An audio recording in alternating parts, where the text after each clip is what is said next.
Sebelumnya, perkenalkan, nama saya Madiatma Ciswari, NIM 201101138, absen 16 dari kelas BKB. Nah, yang pertama, jelaskan pengertian dari istilah dasar-dasar BK secara rinci dan sebutkan sumber buku dari BK, sebutkan halaman dan tahun serta penulis yang benar. Pengertian dari istilah-istilah dasar BK adalah dasar-dasar adalah pokok atau pangkal suatu tahap awal. Dasar adalah awal mengenal konsep sebelum mempelajari tahap selanjutnya. Dasar adalah penentu untuk melanjutkan pada tingkat lebih tinggi dalam melanjutkan suatu teori atau konsep. Nomor 2, jelaskan tujuan bimbingan dan konseling. Tujuan merupakan pertanyaan yang menggambarkan hasil yang diharapkan, sesuatu yang ingin dicapai melalui berbagai kegiatan yang diprogramkan. Tujuan bimbingan dan konseling merupakan pernyataan yang menggambarkan kualitas, perilaku, atau pribadi siswa yang diharapkan. Berkembang atau kompetisi siswa melalui berbagai strategi layanan kegiatan yang diprogramkan. Yang ketiga, ada jelaskan fungsi bimbingan dan konseling. Pelayanan bimbingan dan konseling mengemas sejumlah fungsi yang hendak dipenuhi. Pelaksanaan kegiatan bimbingan dan konseling menurut Dewa Ketusukati 2010. Bahwasannya, fungsi bimbingan konseling adalah fungsi pemahaman, yaitu fungsi bimbingan konseling yang akan menghasilkan pemahaman tentang sesuatu oleh pihak-pihak tertentu sesuai dengan kepentingan pengembangan peserta didik. Yang kedua ada fungsi pencegahan, yaitu fungsi bimbingan dan konseling yang akan menghasilkan tercegahnya atau terhindarnya peserta didik dari berbagai permasalahan yang mungkin timbul, yang dapat mengganggu, menghambat, ataupun menimbulkan kesulitan dan kerugian tertentu dalam proses perkembangannya. Yang ketiga ada fungsi pengetasan, yaitu fungsi bimbingan dan konseling yang akan menghasilkan terentaskannya atau teratasinya berbagai permasalahan yang dialami oleh peserta didik. Yang keempat ada fungsi pemeliharaan dan pengembangan, yaitu fungsi bimbingan dan konseling yang akan menghasilkan terpeliharaannya dan terkembangkannya berbagai potensi positif peserta didik dalam perkembangan dirinya. Yang keempat, sebutkan asal-asal bimbingan dan konseling, landasan bimbingan konseling di Indonesia. Asal-asal bimbingan dan konseling dikutip dari buku-buku dasar bimbingan konseling tahun 2010, halaman 10, karya Ibnu Daerma Anti 2020. Asal-asal bimbingan konseling, asal-asal bimbingan konseling yaitu asal kerahasiaan, asal kesukarelaan, asal keterbukaan, asal kegiatan, asal kemandirian, asas kekinian, asas kedinamisan, asas keterpaduan, asas kenormatifan, asas keahlian, asas ahli tangan, kasus, asas Tekuri Handayani. Yang kelima ada peran dan fungsi bimbingan konseling di institusi sekolah. Dalam kelangsungan perkembangan dan pertumbuhan anak didik, berbagai pelayanan diselenggarakan. Masing-masing pelayanan itu memiliki peran yang sangat berguna dan bermanfaat untuk memperlancar dan memberikan perilaku positif dalam proses perkembangan anak didik. Seperti halnya pada pelayanan bimbingan konseling, konselor dalam hal ini guru BK berperan dalam upaya pemberian bantuan terhadap siswa agar dapat berkembang secara mandiri dan dapat menyelesaikan permasalahannya yang sedang dihadapi. Dengan demikian, peran bimbingan konseling dapat diketahui dengan melihat fungsi-fungsi pelayanan bimbingan konseling seperti fungsi pemahaman, fungsi pencegahan, fungsi pengetasan, fungsi pemeliharaan, dan pengembangan. Selanjutnya, ada peran bimbingan konseling di sekolah dianggap sebagai polisi sekolah. Bimbingan konseling yang sebenarnya paling memiliki peran dalam pemeliharaan pribadi siswa ditempatkan dalam konteks tindakan-tindakan yang menyangkut kedisiplinan siswa. Memanggil, memarahi, menghukum adalah proses yang dianggap menjadi label bimbingan konseling di banyak sekolah. Dengan kata lain, bimbingan konseling diposisikan sebagai musuh bagi siswa yang bermasalah. Namun ketika merujuk pada fungsi-fungsi yang ada dalam layanan bimbingan konseling, bahwasannya bimbingan konseling memiliki peran sebagai berikut. Yang pertama adalah berkembang belajar di sekolah. Perkembangan belajar di sekolah. Yang kedua, mengenal diri sendiri dan mengerti kemungkinan-kemungkinan yang terbuka bagi mereka. Yang ketiga, menentukan cita-cita dan tujuan dalam hidupnya, serta menyusun rencana tujuan-tujuan tersebut. Yang keempat, mengatasi masalah pribadi yang mengganggu belajar di sekolah. Selanjutnya, jelaskan landasan bimbingan dan konseling, yaitu landasan filosofis atau Pancasila, yang kedua landasan hukum, yang ketiga sosial budaya. Contoh Bali, Batak, Jawa, dan Sunda, Madura.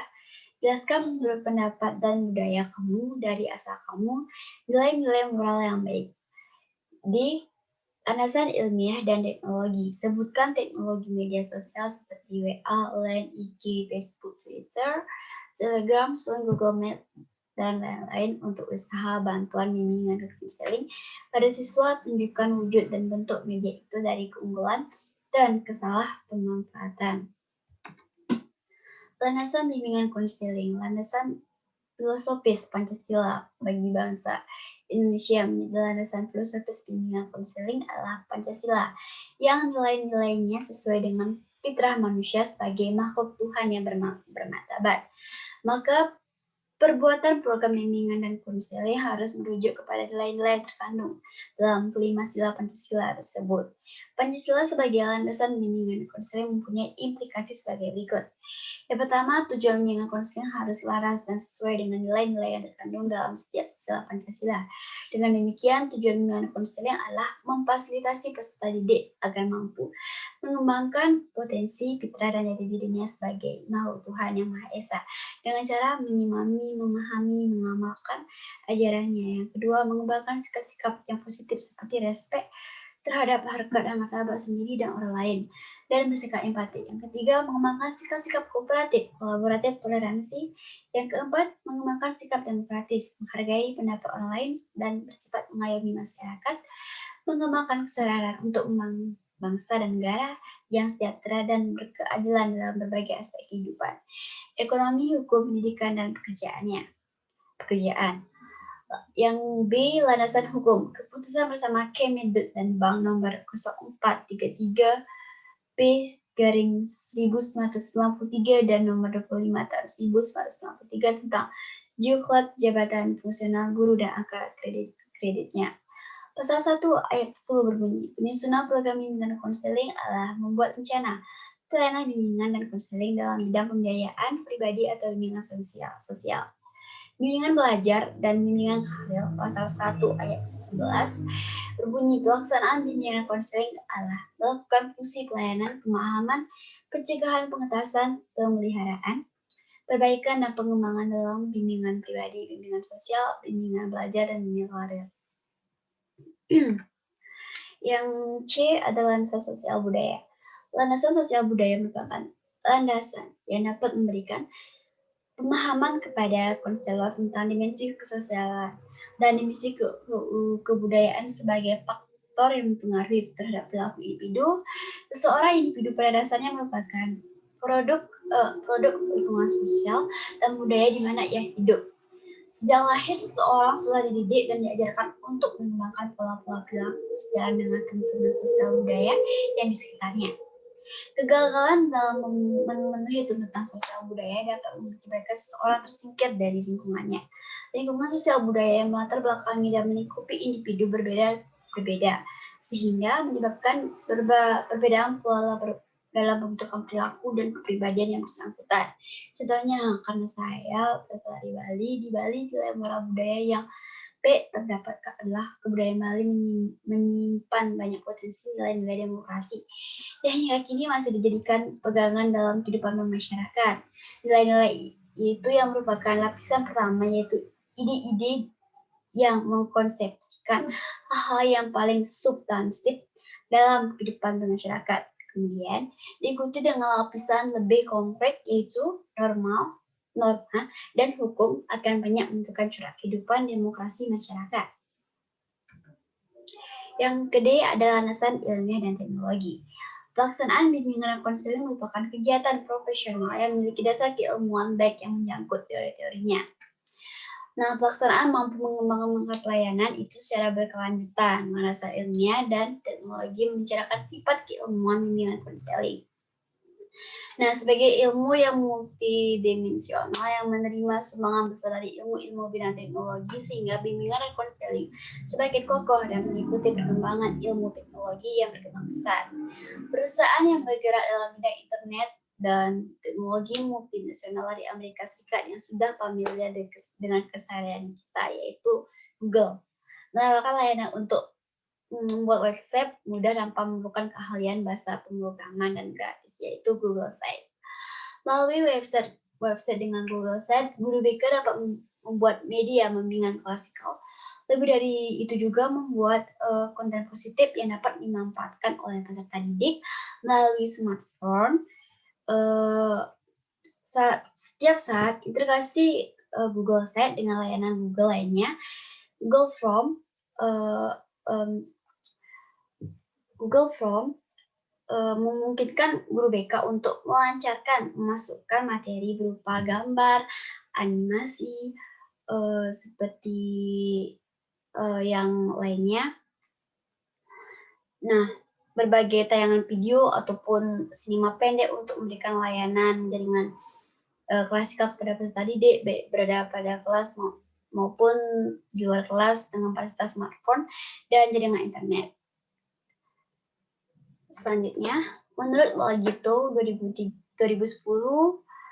ada beberapa kode etik bimbingan konseling tersebut, antara lain, pertama, pembimbing atau penjabat lain memegang jabatan dalam bidang bimbingan dan konseling harus memegang teguh prinsip bimbingan dan konseling. Yang kedua, bimbingan harus berusaha semaksimal mungkin untuk dapat mencapai hasil yang baik dengan membatasi dirinya pada keahlian atau wewenangnya. Yang ketiga ada karena pekerjaan pembimbing yang berhubungan langsung dengan kehidupan pribadi orang, maka seseorang pembimbing harus dapat memegang atau menyimpan rahasia klien dengan sebaik-baiknya. Menunjukkan sikap hormat pada klien, menghargai bermacam-macam klien. Jadi dalam menghadapi klien, pembimbing harus menghadapi klien dengan derajat yang sama dan lain sebagainya. Selanjutnya, jelaskan kode etik sebagai seorang konselor di sekolah. Nah,